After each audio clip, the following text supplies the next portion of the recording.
You don't have to go far to enjoy new experiences with your grandkids. Go to Grandma Kathy Buckworth joins us now with some easy day trips. And I'm like, man, I want to be your grandkids. Because I remember my grandparents, my grandmothers, it was like, oh, we're going to go grocery shopping. Right. Or, right? Yeah. And I mean, I did love that. And I miss my grandmas so much and that time spent together. But you're making something a little extra special. A little special. But when we talk about multi-generational travel, you might all of a sudden imagine, oh, I'm taking them to a resort. You don't have to go that far. There are great day trips around, especially from the Hamilton and Toronto areas. I wanted to cover about 5 different ones that I've done with the grandkids, and they're great fun. I wanted to start at Blue Mountain because we're in the winter. Yeah, we were there last year. And of course, we're going to think about skiing and snowboarding right away. If you don't do either, and I suggest that you take some lessons. That's my son, Nick, with my grandson, Owen, teaching him how to ski.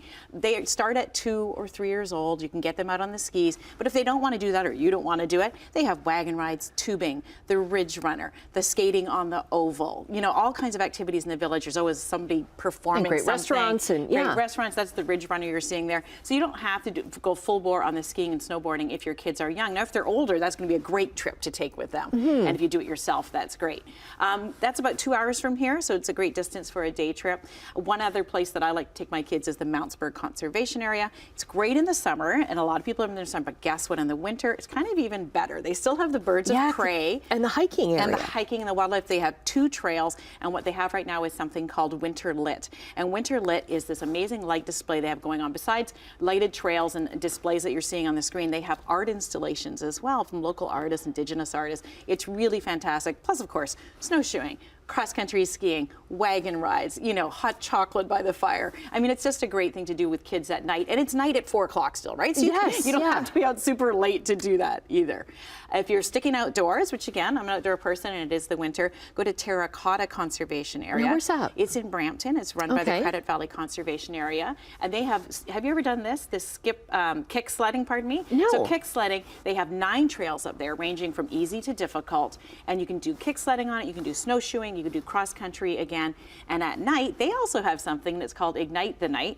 And it's actually a 2-kilometer trail that you can take any of these modes of transportation on or just walk it. And it's a lit trail. Great fun and great outdoor activities for the kids. So again, daytime and nighttime activities there, not far away. Okay. So I talked about grocery shopping, but you're going to take it to a whole other level. And I'm like, okay, I don't want to stay outside. It's too cold. So the St. Jacobs Market, Farmers Market, many people have been there. Obviously, awesome. It's fantastic. These are my two grandsons in the summertime there. But in the winter, of course, it's hundreds of vendors indoors. Great breads, sausages, meats, chocolate. In fact, in February, you can follow the chocolate trail through the market. So I recommend that. They also have an antique market just across the way. And I got to tell you, my little grandsons who are just 2 and 4, they like antiquing. I'm just going to say, like, they like looking at the old things. And you can say, oh, I played with that when I was a kid. It's an antique now. You know, so that's kind of fun for grandparents, such old toys or look at the old baby furniture and equipment. It's great fun. So I really recommend St. Jacobs. And there's a schoolhouse playhouse there too. And sometimes they have family-friendly things running there as well. You can make a day of it. Okay. And then finally, an art gallery. Great idea. Art Gallery of Ontario. So I've had them on my Go To Grandma radio show, and I learned so much that I had to share it. I went down myself. Annual pass is $30 for an adult. Daily pass $30. Add 5 annual pass. So you can go free for the rest of the year. Great programs for kids. That's me and one of my kids actually there at the Cause exhibit, which runs until March. Keith Haring exhibit is on right now. And go to the kids area. You can also sign up for family courses. So you and your grandkids can take a course for a fee together. How cool is that? Awesome. And create art and have a memory to take home with you. So, and it's just downtown Toronto. And if you're in downtown Toronto, I don't know, go skating at Nathan Phillips Square. Go to the Eaton Center. Go. There's so much to do down there.